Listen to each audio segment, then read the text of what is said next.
We're going to go out to the phone lines right now. Our guy, Ross Jackson, with Locked On Saints and writes for our website, LouisianaSports.net. Ross, how are you this morning?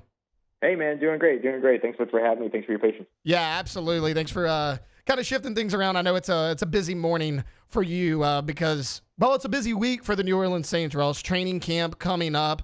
Look, I was just talking before you hopped on. Tyler Shuck now on board, the contract situation in the past. How do you see this quarterback battle shaking out? You got Rattler, you got Shuck, all training camp long.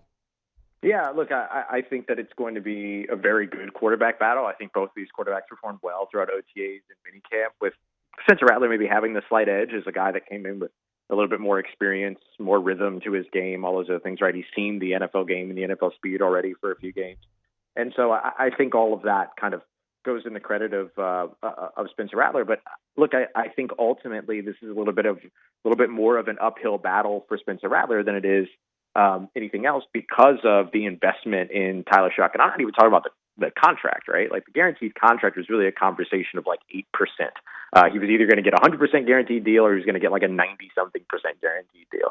And so it's not that huge of a difference in terms of what happened versus what could have happened otherwise when it comes to that contract. But I do think that like being drafted number 40 overall, being the highest quarterback draft pick in New Orleans in the NFL draft proper, not including the supplemental draft since 1971. And if you do include the supplemental draft, okay, then since the 1980s. And he's, kind of, been called Kellen Moore's guy. It sounds like he was kind of Kellen Moore that identified that this was the quarterback that he liked. And so I think like with all that in mind, with this idea of kind of turning the page and shifting to the new regime and shifting to kind of the new era of New Orleans, it's going to be hard to kind of outplay that idea of making that full shift. And so I think it's a tough battle for both these guys because they both have to prove it. And I think that whoever ends up out there week one undoubtedly earned the opportunity to be out there week one. But I wouldn't be surprised if throughout the 2025 season we end up seeing both of these quarterbacks for some amount of time.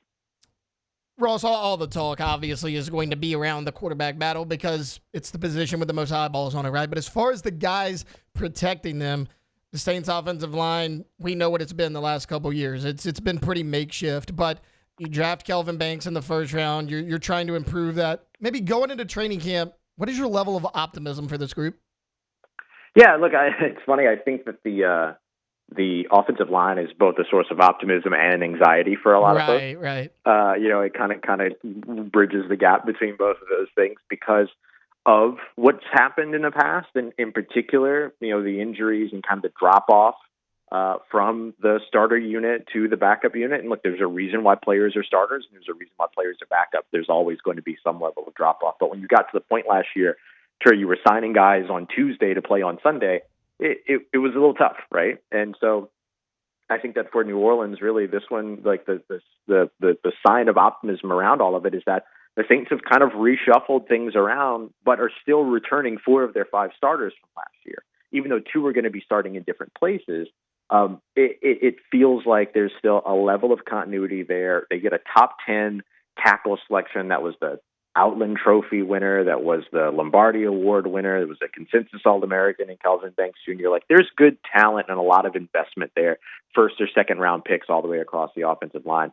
But I think that the real source of optimism for this offensive line are the veteran depth pieces that were added this offseason.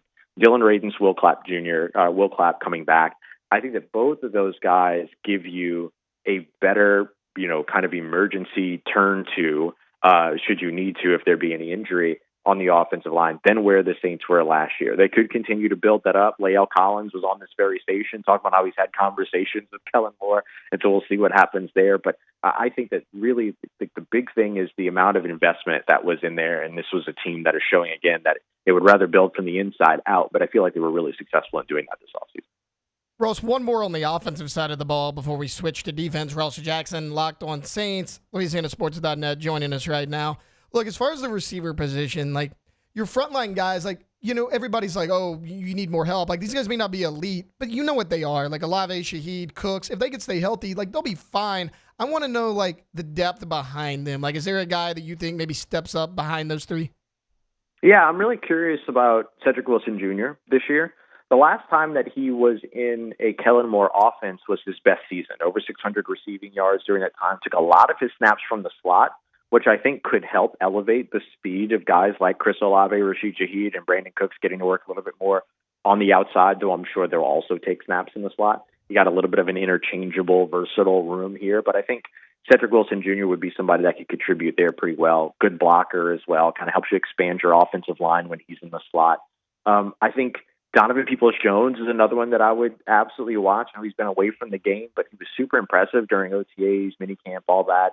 And again, a really, really solid blocker, can contribute in the run game. I think the run game is going to be the big focus on this offense, because I don't think you're going to put that much pressure on either one of these quarterbacks to go out there and, be the big focus of the offense. I think the run game is going to be a big part of that. And so I think you're looking at who can contribute in that area of the game. I think Bub Means kind of bridges the gap between the guys that can be physical, but that also have top end speed, like Chris Olave, Rashid Shaheed, and Brandon Cooks. And so I think those 6 guys make a lot of sense to me. But players like Mason Tipton and Dante Pettis also make a lot of sense. Kevin Austin Jr. was in this offense. They've got a couple of undrafted free agent guys as well. So they had a lot of options to look at the position. But I think when you have your top 3 guys being those speed threat guys, those deep threat guys, I think filling out the room with the other physical players, I think makes a lot of sense. Well, shifting over to the defensive side of the ball real quick, obviously, the cornerback position is one that everybody's watching. There's a lot of uncertainty there. And then you've heard all offseason long, like the name Asante Samuel Jr. keeps popping up. Like, is there any sort of update on him? And if the Saints can't land him, what does that room look like without him? Yeah, I don't necessarily have an update on him, and we haven't really heard anything about him. But we do know that, there are a lot of teams that are interested, or that at least have shown some interest and everything. And the Miami Dolphins feel like a pretty natural spot after having traded away Jalen Ramsey, even though Asante Samuel Jr.'s dad, Asante Samuel Sr., kind of, laid in about, the Dolphins organization and everything like that. So we'll see where things go. But I think even if they don't land Asante Samuel Jr., that the Saints are in a pretty good place when it comes to their cornerback room. It's just a little unproven, right? It's a lot of young players. And so I think you'd be looking at Kool-Aid McKinstry and Alontae Taylor as your locks. They're probably your starting 2 on the outside when they're in base sets, so when there's only 2 cornerbacks on the field. But then when they shift to those nickel sets where you get a third corner on the field, then I think Alontae Taylor moves into the slot. And then the conversation becomes between Quincy Riley, who was drafted this year out of Louisville, who's got that ball hawking, turnover production type of resume, and then Isaac Yiadom, who was outstanding with New Orleans the last time he was here in 2023. That the conversation becomes between those 2 guys about who plays opposite Kool-Aid McKinstry on the outside. And then I think Rico Payton is the guy to keep an eye out on, because he makes the roster as somebody that has both a really strong, history already with New Orleans, both in defensive production during his preseason last year, but also is one of your top gunners on special teams as a punt gunner. And that's an important metric or important, spot to fill opposite JT Gray. And so I think maybe those 5 guys.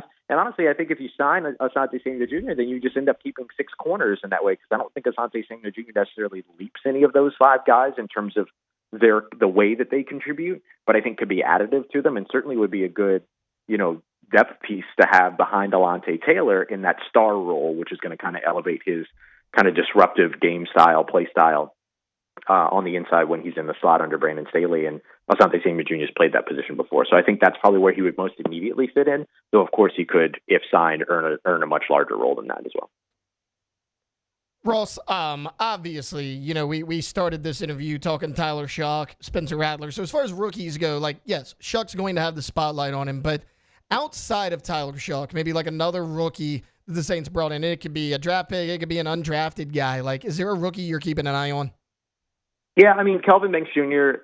should be brought up in this conversation for certain. He's a rookie starter at left tackle, which, depending upon who you ask, is the second most important position in football as the blindside protector for either of these quarterbacks. Unless Hunter Deckers is playing, then all of a sudden, it becomes the opposite side. It's the left-handed guy. But under the circumstances of who's the most likely to be the starting quarterback for New Orleans, yeah, I think Kelvin Banks Jr. is the guy that kind of gets the focal point outside of Tyler Shough. I think the other guy to keep an eye out on, though, that's going to be really interesting is Danny Stutzman, linebacker coming out of Oklahoma, one of the best-rated linebackers in this year's draft class, off-ball linebackers in this year's draft class, and comes in and is able to maybe earn that kind of third linebacker role, although I think Nephi Sewell is going to be really hard to push out of that area. But then what happens if he hits the field at some point because of, injury, or somebody's got to tie a shoe or something like that? How hard is it going to be to keep him off the field? He's a great leader, very vocal guy, very active and athletic player, consensus All-American, all these other pieces. Like, I think he's probably one of the most interesting additional players to watch that maybe won't step into a starting role week one because there's only going to be 2 off-ball linebacker spots in this defense to start. But throughout the season, I think the spotlight will just grow brighter and brighter on him as a potential future piece to this, starting linebacker room. Before we get you out of here, let me ask you about one more rookie. I'm glad you brought up Danny Stutzman. Like, he's a guy that I'm certainly keeping my eye on.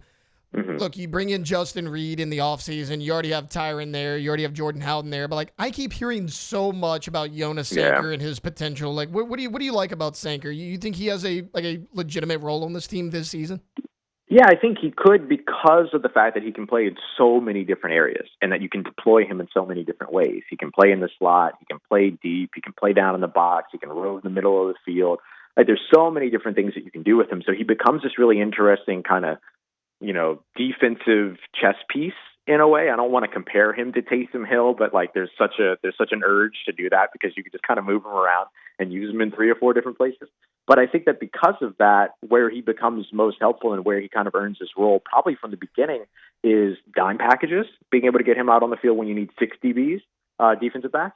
And of course, when there is an injury. And so the opportunity to be able to kind of plug and play him anywhere, I think is what makes him so valuable. And then he'll grow into probably a more focused role after that. But I think he was such a smart investment by this New Orleans Saints defense and this New Orleans Saints team, just knowing their history and knowing that like there's players at those positions that might not be on the roster next year. And so you get a guy that can plug into a bunch of different places. I think there's real value there. Ross Jackson, Locked on Saints. You can catch his stuff there. Also, read his articles at LouisianaSports.net. Does a great job in both spots. Ross, thanks so much for hopping on with me today. Thank you, bud. Thanks for having me. You'll take care. Stay safe, and I'll talk to you soon.